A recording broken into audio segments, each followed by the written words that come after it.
Als chef-kok werk ik het liefst met mooie, verse lokale producten. Als je dan zo om je heen kijkt, denk je van, hier groeit niet zoveel. Ja, cactussen. Maar met een beetje wil, geduld, water, voorlichting en liefde kun je hier op Bonaire van alles kweken. En dat wil ik, Cor Jan Houwerheide, laten zien. Daarom dit programma. Bonaire eet smakelijk.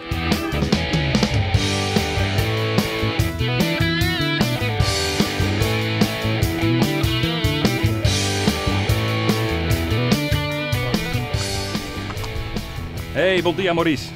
Bon dia, welkom op LVV. Ja, dankjewel. Ja, ik zie het staan, LVV. Waar staat het voor? Ja, LVV staat voor Landbouw, Veeteelt, Visserij, een afdeling van de overheid van Bonaire. Oké.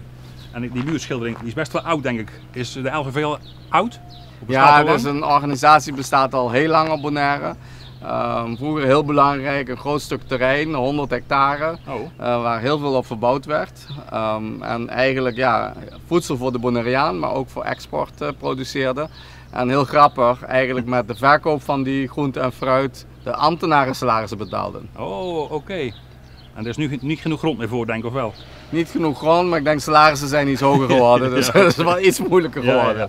Ik wil het hebben over de eerste veeteelt. Correct, Want ja. er zijn genoeg geiten op het eiland en toch zijn er 3 broers qua geiten overgevlogen uit Nederland. Vertel. Ja, even in het kort vertellen. Bonaireanen en Bonaire is altijd bekend geweest voor de geitenhouderij. Vanaf de tijd van de Spanjaarden al hadden we de Indianen die hier nog woonden. Die door de Spanjaarden de opdracht kregen om geiten en schapen te gaan houden. Ja. Voor als de Spanjaarden langskwamen met hun boten, dan was dat te eten natuurlijk. Ja. Nou, dat is honderden jaren doorgegaan. Maar langzaam maar zeker is de geitenhouderij op Bonaire zeg maar een beetje in de slop geraakt. Oké. En nou, wij willen nu weer als overheid terug naar een professionele geitenhouderij, zodat de boer er goed aan verdient. Maar een beetje een sideshow is eigenlijk natuurlijk ook dat de natuur er geen schade van heeft. Ja, er is veel erosie op het eiland, toch? Hè? Er is veel erosie en wat er is gebeurd is, doordat vroeger hadden de boeren de geitenhouderij goed. Dus ze hielden ze vast op een trein, ze verbouwden sorghum, dus maïs chiquito, waarmee ze hun dieren eten gaven en een gedeelte van het jaar liepen de beesten los in de knoek rond. Ja. Maar zeg maar de afgelopen 20, 30 jaar zijn de geiten eigenlijk gewoon de knoek ingegaan en die vreten daar nu alles op. Ja. En we willen weer terug. We willen weer terug naar een georganiseerde veehouderij. Ja, waar de natuur de kans krijgt om opnieuw te ontwikkelen, maar ook de boer gewoon een beetje geld in zijn portemonnee krijgt en de lokale mensen natuurlijk een lekker stukje vlees krijgen. Dat is belangrijk, hè? Ja, want nu gaat alles in de stoofpot.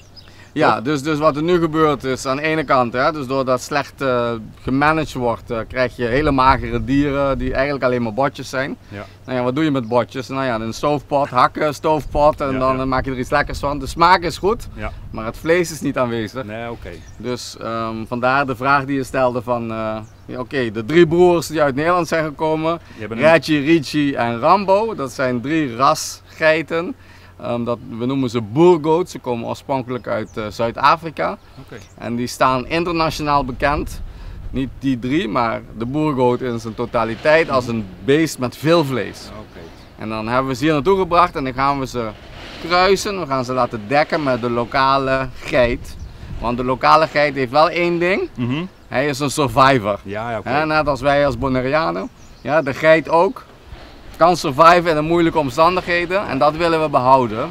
Maar dan wel met wat meer vlees, zodat we niet alleen maar tjak in de stobba, maar dat we er een lekker stukje vlees van kunnen maken, een steak, een spareribs.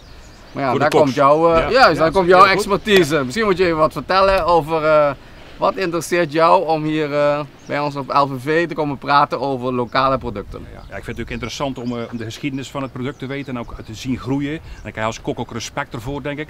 En als je mooie verhalen hoort van jou, Maurice, dan kun je aan tafel ook iets leuks vertellen. Dan zeg je van, wat is dit? Ja, ik heb het zien opgroeien, dit en dat. En dat verkoopt voor zichzelf. Als je een mooi verhaal hebt aan tafel, dan heb je het gerecht al verkocht. En dat werkt natuurlijk wel leuk. Ja, heel zeker. En ik denk een lokaal product, het smaakt altijd beter dan iets wat geïmporteerd wordt. Die dingen zijn vaak weken onderweg, bevroren. Het wordt er niet beter op inderdaad. Het wordt er niet beter op, de smaak gaat verloren. En één ding is duidelijk, de Bonaireaanse geit heeft een goede smaak.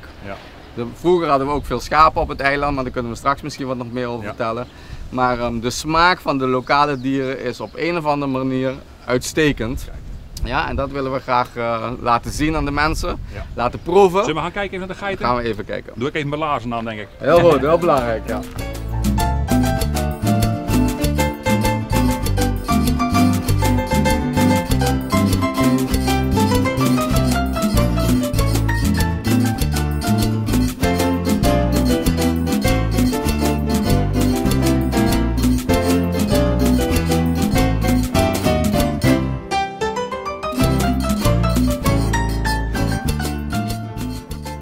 Dit zijn de broers.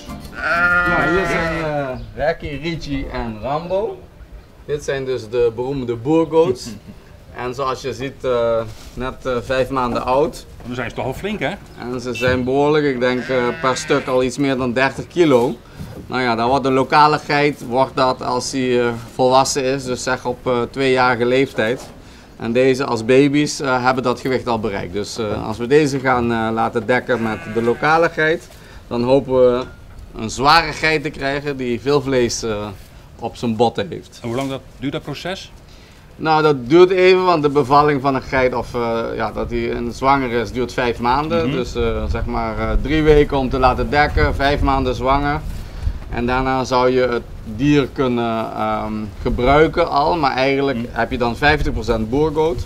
Ja. Dus als je naar de echte kwaliteitsboergoat wil, moet je 75% hebben. Dus je moet hem nog een keer laten dekken door een boergoat. Ja, ja. En die kinderen zijn dan voldoende boergoat om goed vlees aan de botten te hebben. Dus dan kun je zeggen, dus ongeveer 2 jaar. Stel 2 jaar voordat je lammetjes hebt die je als een goed stuk vlees zou kunnen verkopen. En wat voer je ze nog extra bij? Of? Ja, we geven ze dus, je ziet een beetje dat stro of dat hooi wat we ze geven, wat we zelf verbouwen hier op het terrein. En daarnaast geven we ze krachtvoer. Krachtvoer is eigenlijk de vitamine. Dit is een beetje maagvulling. Er zit ook wel wat voedingswaarde in. Maar het is feitelijk maagvulling. Dat hebben dit soort beesten nodig met een dubbele maag, zoals we dat noemen. En de krachtvoer zit echt de vitamines in. Dat zijn de vitaminepillen waar ze gezond van blijven. Heb je dan meer gewicht als een loslopende geit in het wild? Ja, kijk, op Bonaire, een geit loopt gemiddeld een 13 tot 15 kilometer op een dag. Zo. Nou ja, als wij dat zouden doen, dan zouden we er heel slank uitzien. Dus maar het effect is dus dat de geit altijd alles wat hij eet in de natuur door het lopen weer kwijtraakt. Dus je krijgt een dier wat hij wordt niet vet. Veel spieren heeft en weinig vet. Ja. En daarom, je moet ze gewoon binnenhouden, moet ze weinig laten lopen. Natuurlijk, je laat ze een beetje happy zijn, een beetje spelen, een beetje dartelen.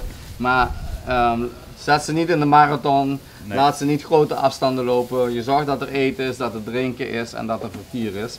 En dan zijn ze gelukkig en happy, groeien ze goed, heb je een lekker stukje vlees. En daar gaat het uiteindelijk om. En de insteek is natuurlijk, als ze een goed stevig dier krijgt, dan kan de boer er straks ook gewoon een goede boterham mee verdienen. Want daar doen we het voor. Hè. Uiteindelijk willen we dat de lokale Bonaireaanse boer wat geiten kan houden en daar gewoon een goede boterham aan kan verdienen. Ja. En de consument natuurlijk een lekker stukje vlees heeft wat vers is, goed smaakt, niet geïmporteerd hoeft te worden, niet behandeld is met hormonen. Dus voor iedereen iets positiefs. Heel goed. Ja, je hebt het over vertier. Ik zie daar een bezems of borstels hangen of niet? Ja. Dus we kunnen dadelijk even kijken. Dus de dieren houden van om schuren tegen huid aan en zo. Ze houden ervan als er een beetje gemasseerd wordt, net zoals wij als mensen denk ik. Ja. Dus we hebben daar wat borstels hangen en dan kunnen ze lekker met hun rug tegenaan schuren. Dat vinden ze heerlijk. Dus we doen hier alles om de dieren blij te maken, happy te laten zijn. Ja, en uiteindelijk betaalt zich dat terug in een goed stukje vlees. Daar staan allemaal schapen, hè? Ja. Dus wat je hier ziet is feitelijk 2 soorten schapen. Schapen waren vroeger ook veel gebruikt hier op Bonaire. Een schaap heeft eigenlijk als kenmerk, het zijn goede moeders. Ze krijgen vaak meer dan 2 jongeren, 2 tot 3 jongeren. Zorgen er goed voor, waardoor ze snel opgroeien. Het nadeel van een schaap is, hij vereist wat meer aandacht, dus goede voeding, wat meer zorg.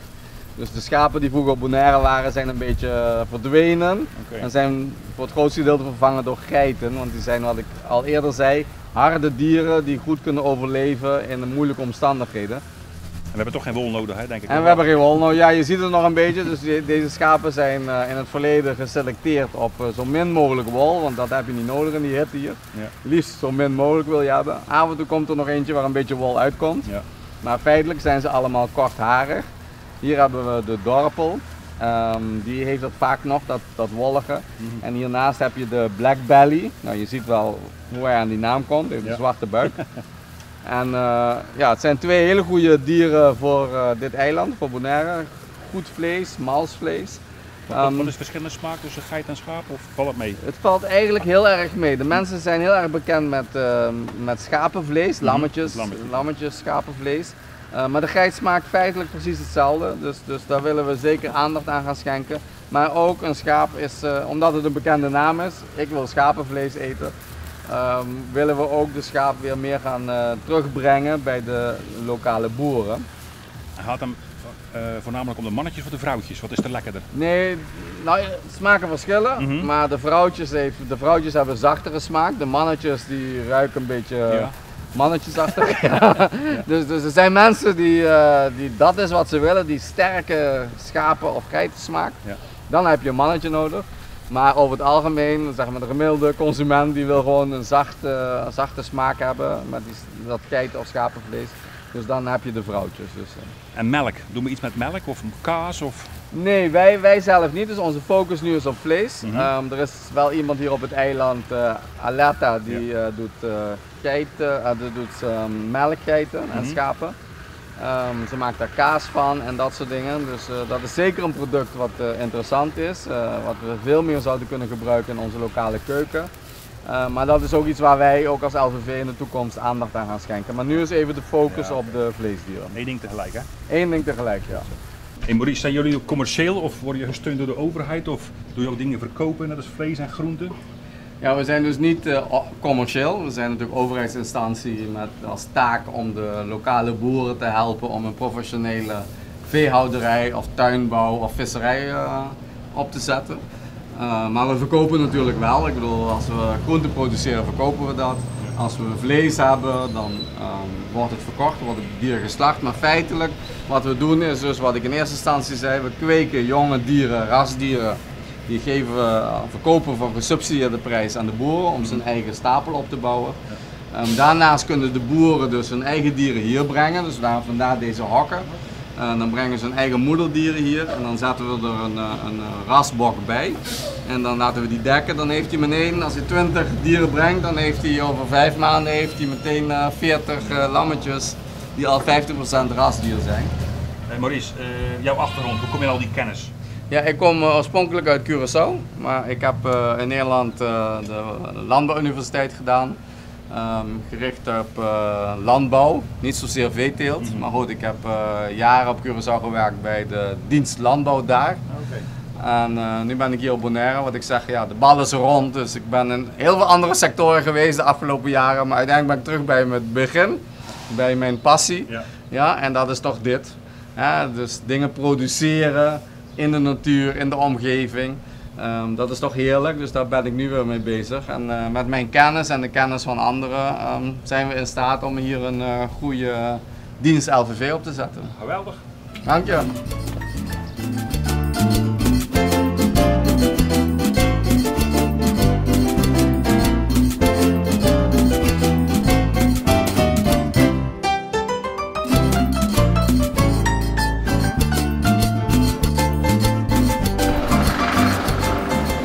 Straks een lekker thuis een gerechtje maken met geit natuurlijk. En ik heb iets van groenten nodig. Heb je iets leuks, iets nieuws? Nou, we hebben hier van alles. Hè. Je ziet de jambo hier staan, de okra, zoals we dat noemen. Je hebt de papaya natuurlijk. Ja. En hier hebben we spinazie. En de jambo is natuurlijk leuk, want de bloem van de jambo die zou je ook gewoon kunnen eten. Ja, qua salade. Je hebt de spinazie, dit is een nieuwere soort. Dus de normale bekende spinazie van hier is helemaal groen. Ja. Deze is met rood en die smaakt iets minder sterk doordringend dan de groene. Die is lekker zacht. En dat is heel lekker. Je kunt het gewoon zo eten. Dit is heel zo op te eten. Goed voor een salade, goed een beetje op te bakken. Ja. Maar als je iets anders wil, er is keus genoeg hier. Ja, ik borrel ook een beetje op. Ik wil tzatziki maken, maar dan van geitenjoghurt denk ik. Maar dan moet je een komkommertje. Maar je hebt op het eiland een lokaal komkommertje. Dat is een goed idee. We hebben komkommer chiquito. Ja? Het is een kleine komkommer, die groeit hier eigenlijk gewoon in het wild. We telen ze normaal, maar ik heb nu net een leuk plantje in het wild die ook een leuke productie heeft. Dus kunnen we even gaan kijken. Leuk.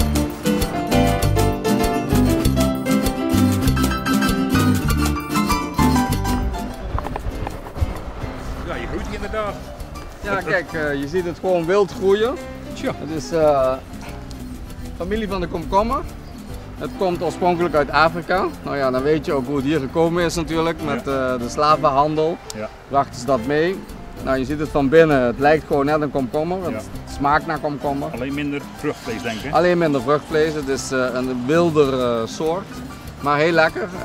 Ze maken hier een stoba's van, ze gebruiken het in de groentes en salades. Ja, en de stobba doet een beetje het vlees afbreken geloof ik hè? Juist, ja. Het lost hem, het maakt het vlees malser zeggen ze, als je het erbij doet. Dus, maar we even zo eten, dat is lekker. Ja, als ik dan dun rasp, kan het mooi net tzatziki denk ik. Ja, dat lijkt me ook. Ja. Lijkt me een goede smaak voor erbij.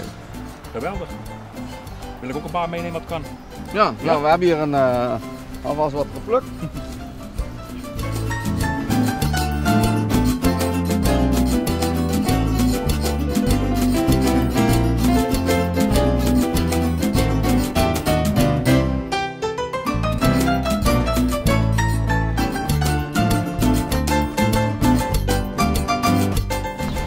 Maurice, bedankt voor de oogst en voor de mooie uitleg over het geitengebeuren.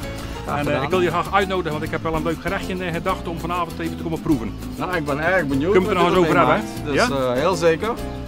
Nu zie ik dan een soort dobber liggen. Wat is dat? Nou, dat is voor de V van visserij. Oké. Dat is een heel leuk verhaal omheen.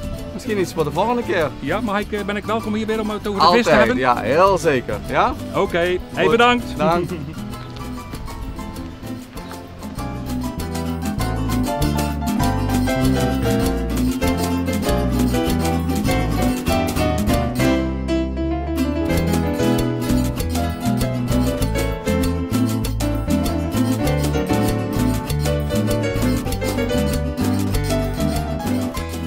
Bon dia, Olaf. Bon dia. We staan met het slachthuis van Bonaire. Wat is jouw taak daarin? Nou, mijn taak ik ben sinds 2 jaar hier gedetacheerd op Bonaire. En als projectleider slachthuisrenovatie. Daarnaast hebben we natuurlijk dat stukje professionaliseren van de geithouderij. Uiteindelijk gaat het om de hele keten. Dus het slachthuis is toe aan vernieuwing, toe aan modernisering. En een goed slachthuis is noodzakelijk voor een professionele geithouderij. Maar zonder geiten heb je ook niks aan een slachthuis. Nee. Dus het een bijt het ander. Het zijn communicerende vaten. Oké. Maar waar wil je naartoe? Wat is je einddoel? Ons einddoel is uiteindelijk straks een slachthuis waar we varkens kunnen slachten, runderen kunnen slachten, schapen en geiten kunnen slachten. En ook kip kunnen slachten. Oké. Een groot deel daarvan komt wel. Maar dat kunnen we straks dan eventueel in grotere hoeveelheden. Plus het feit dat we dan het verder kunnen veredelen. Wat we nu krijgen is een slachthuis waarbij geiten, varkens of runderen worden geslacht. Nou, die veehouder die brengt zijn geiten hierheen. Laten we zeggen dat geiten slachten. Ja. De geiten worden geslacht, worden gekeurd door de keurmeester. En dan krijgt de veehouder of degene aan wie ze verkoopt als karkashelften mee. Ja, oké. En die mag hem zelf gaan uitbenen. Ja. En in sommige gevallen is dat prima, want dan gaat het naar een slager die dat verder verwerkt. Ja.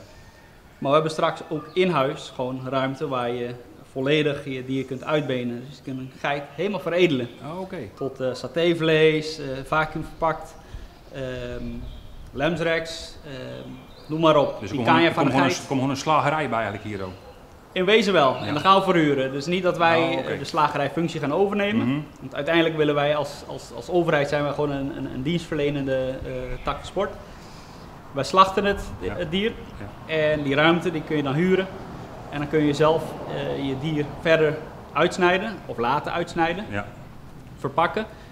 Wat je uiteindelijk wilt is dat mensen gestimuleerd worden om op het slachthuis een dier te slachten. Ja. Want je hebt daar die keuring. Ja.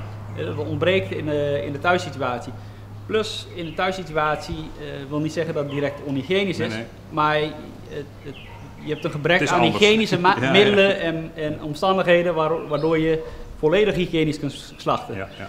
Straks in het slachthuis hier is het volledig airconditioned, dicht. Eigenlijk heb je bijna een soort ziekenhuissituatie waarbij je volledig schoon en netjes het karkas kunt uitslachten. Want je wilt helemaal geen bezoedeling hebben van het karkas met contaminanten.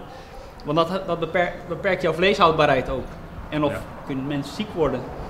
En uiteindelijk is dat heel belangrijk dat het via het slachthuis gaat. Ja. Dus het wordt toch een beetje strengere regels, net als in Nederland misschien? Of?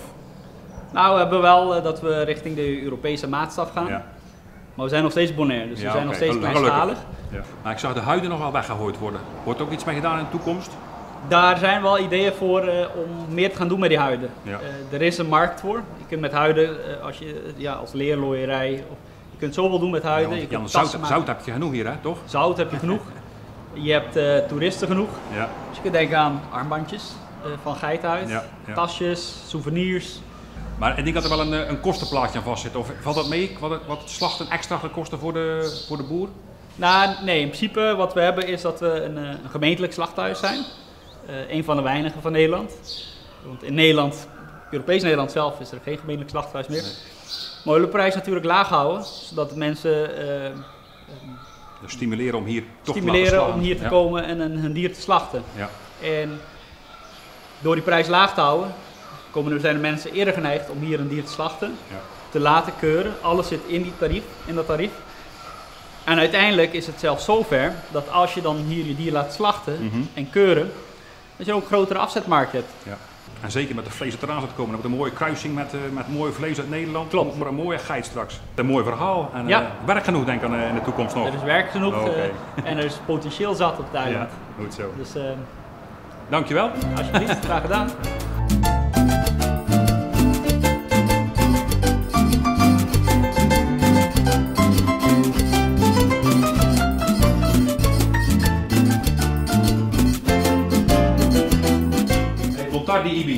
Fijn dat ik in je slagerij mag kijken, want ik wil wel eens uitgelegd hebben dat we meer kunnen doen dan alleen stowa maken, toch? Ja. Want iedereen maakt van dit stoofvlees, maar het beest heeft zoveel verschillende delen waar we meer mee kunnen doen. Ja. Wil je eens een beetje uitleggen wat er mee dit kan gebeuren, zullen we zeggen?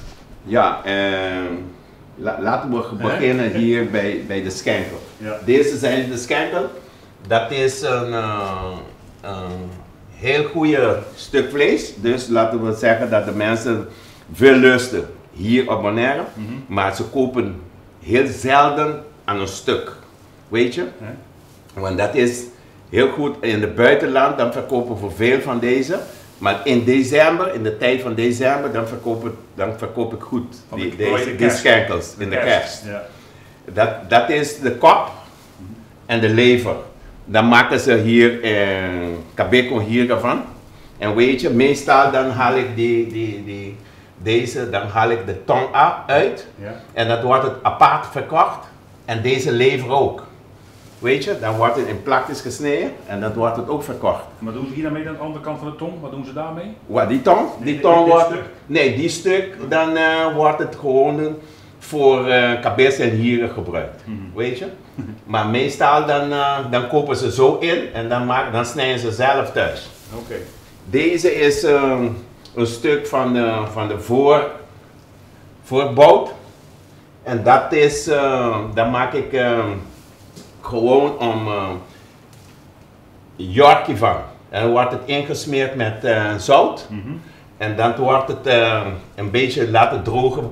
Halen ongeveer 2-3 uur in de zon. Dat het niet echt droog wordt, weet je. Dat het toch een beetje sappig wordt en dan blijft. Want als het echt helemaal uitdroogt, droog, vind ik niet lekker. Okay. Dus dan kunnen ze die zout gewoon uithalen. En dan hier is het gewoon wat de Bonaireanen leuk vinden. Dat je gewoon het vlees in stukken snijdt. Ja. Dat noemen ze stoba. Met bordje? Ja, met bord. Ja. Meestal vragen ze zonnebord. Heel zelden. Dan vragen ze... bot geeft smaak, toch? Ja, ja. Maar dat is de beste om te verkopen zo. Ja. Want het is een klein beest en sommige keren, die volume van het vlees, is het niet zo. Nee. Hier in Bonaire. Als je nee, dat komt goed. We gaan nu kruisen voor meer vlees, hè? Ja, dat wel. Deze is de ossenhas. En dan maken we in tijd van december, vragen veel mensen dat. Dan gebruik ik dat om echt satéetjes van cabrito te maken. Die zijn lekker mals, denk ik, of niet? Ja, en daar verkoop ik veel van. Deze is een stuk van de entrecote. Dat is van de rug uitgebeend. En dan de mensen houden het ook eens om, dan snij je zo uit en dan maak je gewoon biefstuk van. Ja. En dan nemen ze dat. Lendenbiefstuk, denk ik. Ja, lendenbiefstuk. En dat is lekker, is mals. Ja. Weet je? Deze is gewoon de vanglap. Dat wordt gewoon gemaakt om te stoven, dat is lekker. Ik vind het fantastisch, deze om lekker zelf om te stoven, is lekker. Ja, je moet ook lekker koken toch? Dat is toch belangrijk? Ja, deze is, dan blijf ik echt moxie, weet je, lekker. En deze is de schouder met been. Ja. Dat is de schouder met been. Deze is een stuk van rek, maar dat is vers.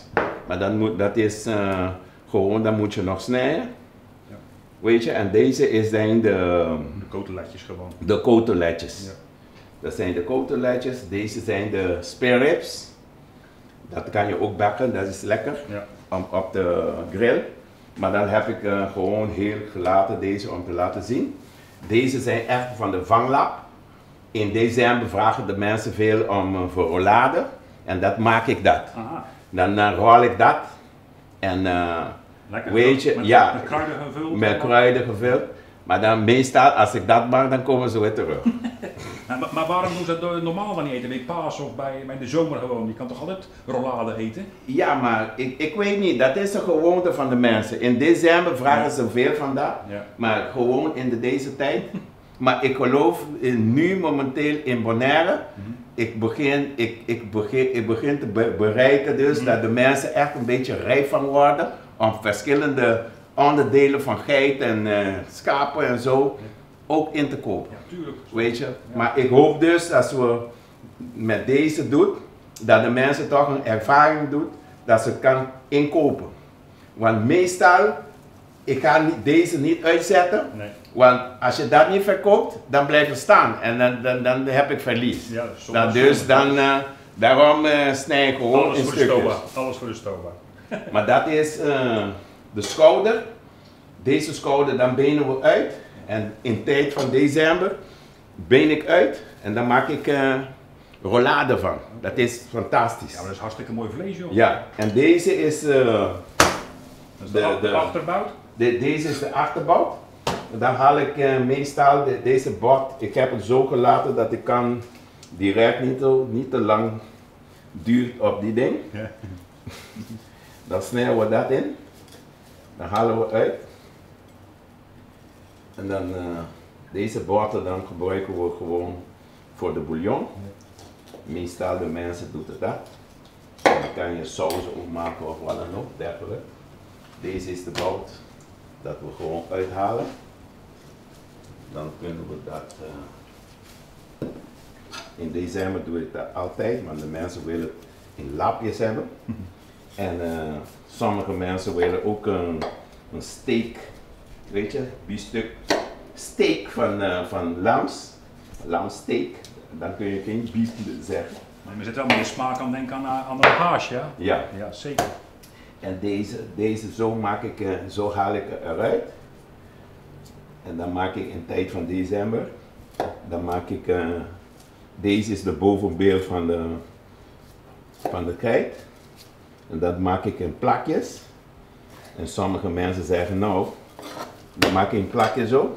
Ik maak het niet zo heel schoon, omdat een beetje vet moet aan zitten. Vet geeft smaak, hè? Ja, dat die toch bakt. En dan snij ik in lapjes zo. Dan wordt het verkocht.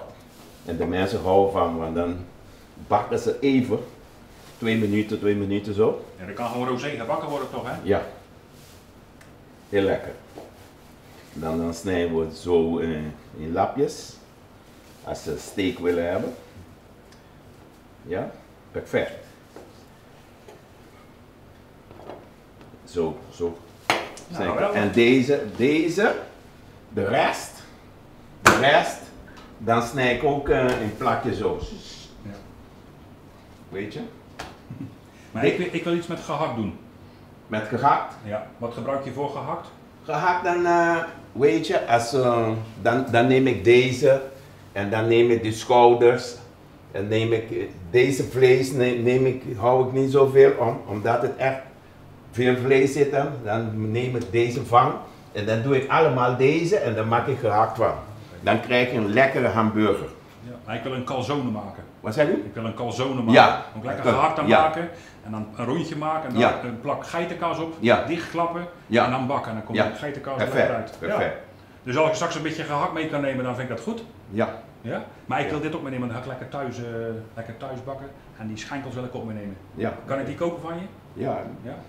Maar wat is de prijs ongeveer? Zit er veel verschil in gehakt of in dit?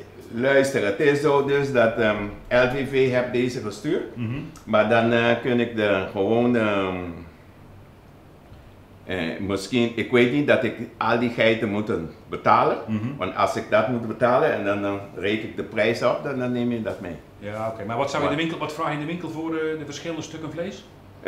Voor Stoba van geit is $14. En, want ik wil echt een goede kwaliteit toch verkopen. En met deze varieer ik niet zoveel, want dan moet ik uitbenen. Dan wordt het gewoon $18. En deze, met die lapjes en zo, dan wordt het 19 ongeveer. Want omdat je al die benen en toch een beetje vet afhaalt, dat het echt sappig blijft. En deze achterbout, dan heb ik zo gestoken met deze saté stokjes gedaan. Want meestal heb je rolladepen, maar hier kan je dat niet krijgen, maar dan gebruik ik gewoon saté stokjes. Creatief wezen, hè? Ja, en dan bind ik vast Ja. met die touwtjes daar. Dan bind ik vast en dan maak je rollade van in december. En dat is fantastisch. Ja, en dat is de achterbouw. Veel mensen willen het zo hebben, om direct in de oven te doen. Heerlijk, ja. En de mensen willen het ook zo hebben. Maar als ze dat willen hebben, dan krijg ik ze, dan snij ik ook van die schouderlapjes. Dat is ook kampioen. Ja. Is lekker. Goed zo. Ja. Hey, ik nodig je vanavond uit dat je lekker even de calzone komt proeven. Is dat goed? Wat zegt u? Ik nodig je uit om vanavond bij lekker thuis te komen eten en hard voor je koken. Oké. Goed? Iets anders dan Stoba, hè? Ja. Prima. Nou, bedankt voor het mooie verhaal. Ja, dat is het. Ik hoop dus, laten we zeggen, verschillende restaurants, als ze dat willen, dan kunnen we, maar ja, dan kopen ze in. Veel van die restaurants kopen het in, is duur. Ja. Laten we zeggen, net als die Schenkel, dat is $29, $32 per kilo. Ja. Weet je, als je inkoopt. Ja. Dus, maar ja, ze willen echt Bonaireaanse spullen niet. Ze willen echt Amerikaanse of Hollandse. We gaan het promoten, want het is toch hartstikke mooi vlees. Nee, dat is mooi. Hartstikke mooi vlees. Het is mooi. Ja. Is Ibi, mooi. bedankt voor de mooie woorden. Oké, perfect. Dank je. Ik hoop dus dat het toch iets leuk uitkomt. Oké? Ja.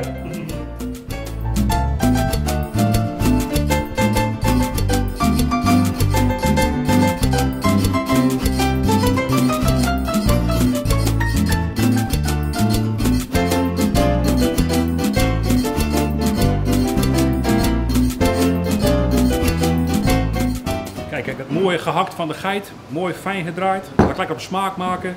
Met ei heb ik gedaan, een beetje sambal, peper, zout. En dan ga ik een mooie platte schijf van maken. Dit is lekker smeuig. En dan ga ik hem vullen met geitenkaas. Dan krijg je een soort calzone. Iets platter nog even.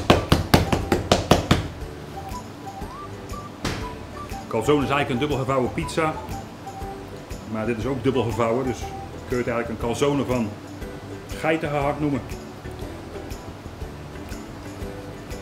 Kijk, lekker dichtvouwen even, dat het niet openbarst, dat je het bakt.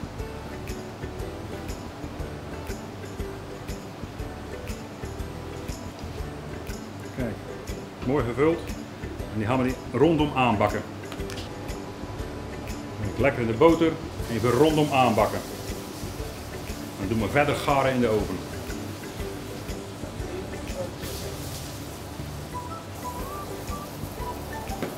Kijk, ik had die mooi de oven in.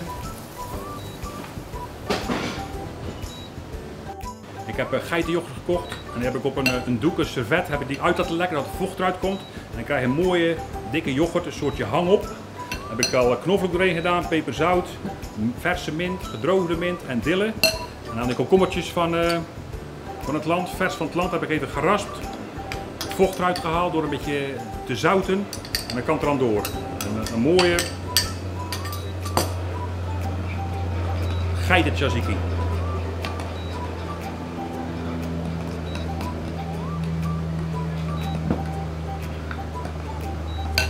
Nou, het vlees is bijna gaar, kan ik ondertussen mooi even die spinazie aanfruiten. Een klein beetje boter. Een mooi rood uitje, even fijn gesnipperd. Ik heb een beetje gele Spaanse peper. Even aanfruiten.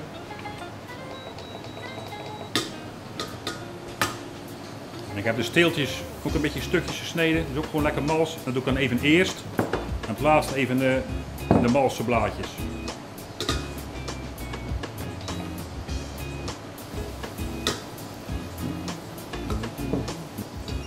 Als iets warm maken, komt uit de smaak beter vrij.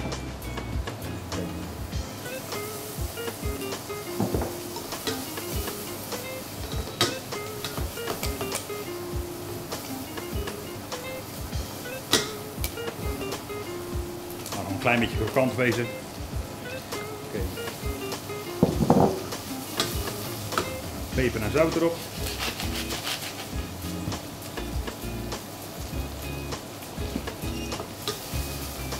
Spinazie heeft niet lang nodig. Hè.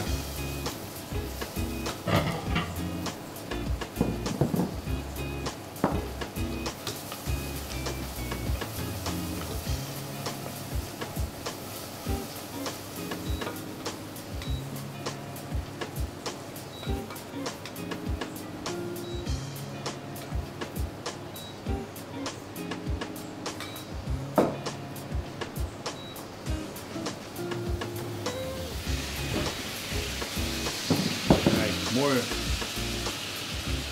rondom gebakken. De geitenkaas wilt er al uit.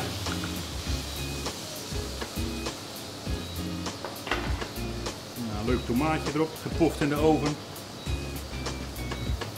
En dan rondom de tzatziki.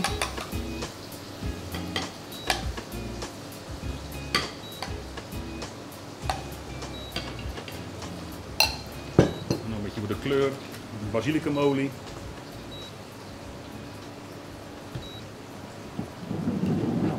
Bonaire, eet smakelijk.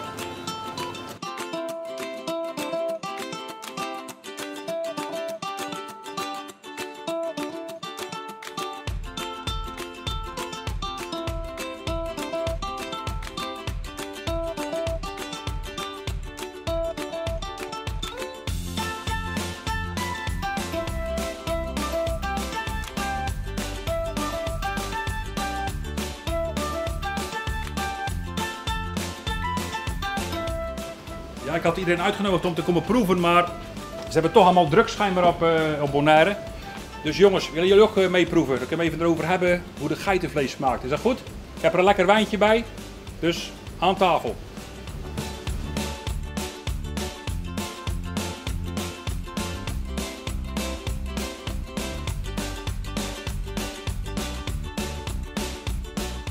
Nou, het ruikt in ieder geval heel lekker. Goed zo, dat is mooi. Dus dat is goed begin. Je mag toch een beetje in een geitenthema zijn. Dan heb ik vandaag een mooie wijn met het etiket van een schaap of een geit. Dus niet uit Bonaire, maar van Nieuw-Zeeland. Nou, nog niet, dat is de volgende, dat is de volgende stap. Hè? Ja. Nou, met druivend, alsjeblieft. Dankjewel.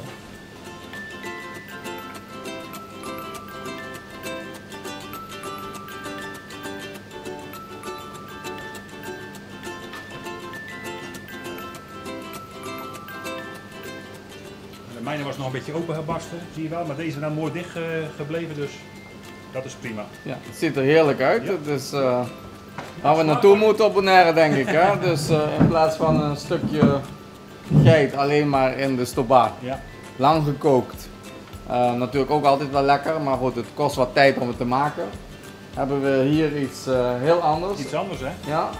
En wat ik van jou begrepen, snel klaar te maken. Snel klaar te maken, ja. Het is maar een dun stukje natuurlijk wat gevuld is en die kaas die smelt toch wel. Spinazie is zo gebeurd. Heerlijk. Ja, dus heerlijk eten, lokaligheid. En, kom jongens, lekker eten. Doe het maar na thuis.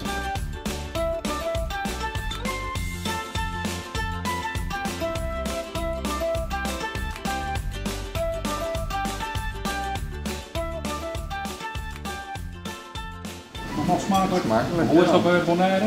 Op zijn papiaments, eet smakelijk. Bon appetit. Ja, dat vond ik zo raar inderdaad. Bon appetit.